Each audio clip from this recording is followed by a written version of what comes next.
And let's just level share. Mic check. 1 2 1 2 1 2.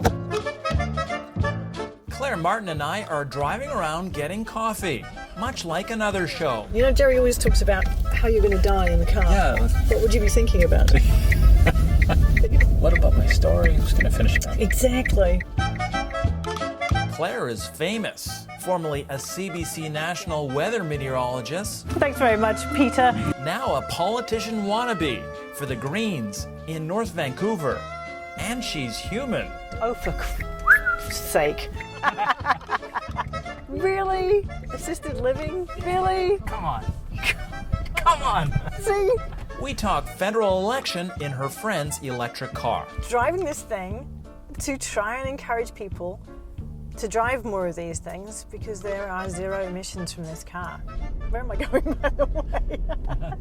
You know what? You learn on TV that a lot of what you're doing is self-editing because you can't say what you really want to say. And obviously, when it comes to daily weather, the climate is a massive issue.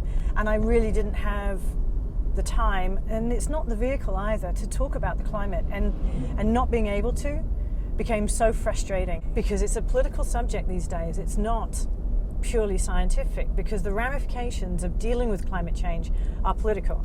And I am sick and tired of hearing non-scientists with no scientific background and generally a very poor understanding of the science try to tell me how they think they need to deal with the science. Like, how does it feel to step out of the role of being, CBC National meteorologist, now in the role of politician wannabe? It's like being naked and exposed when you decide to run a public service. And the other thing that's tough is I'm frightened of you guys, the media now. Okay, speaking of hard questions, what do you think of the idea that Greens are nothing but a bunch of meddlesome progressive vote splitters that will help re-elect Stephen Harper? That's another question I get all the time about vote splitting. It just isn't true. Whenever a strong Green candidate is running, we actually encourage people to vote. We find that the voter turnout is much, much higher than if there was no Green candidate. So essentially we end up growing votes. We don't split votes. Like when people say, Claire, you're awesome, but this time I can't vote for you. So normally I'll immediately say, well, why not? What's holding you back? When did you stop feeling empowered by owning your vote? A Green vote is a really worthwhile vote because we're non-whip, and it means I don't have to follow party policy. I can vote with my conscience always, but having that means that I can actually pass bills that other parties would table because they're good for Canada and they're good for North Vancouver. You're a meteorologist. Have you got any ways of describing the federal leaders? I do. Elizabeth would be a fast-moving warm front because fast-moving warm fronts generally always bring much better than what has happened.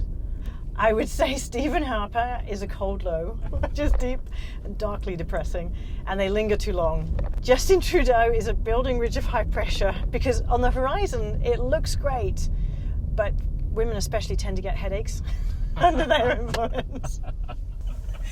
And Thomas Mulcair, I would say, is an EF0 tornado, which can be incredibly destructive, but in highly localized small areas.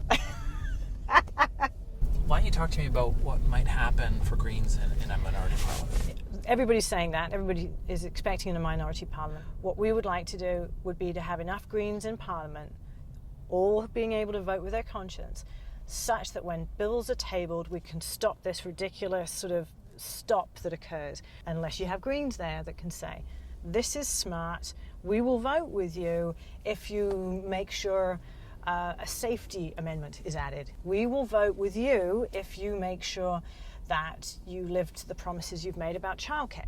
That would be ideal for us, and I think ideal for Canadians.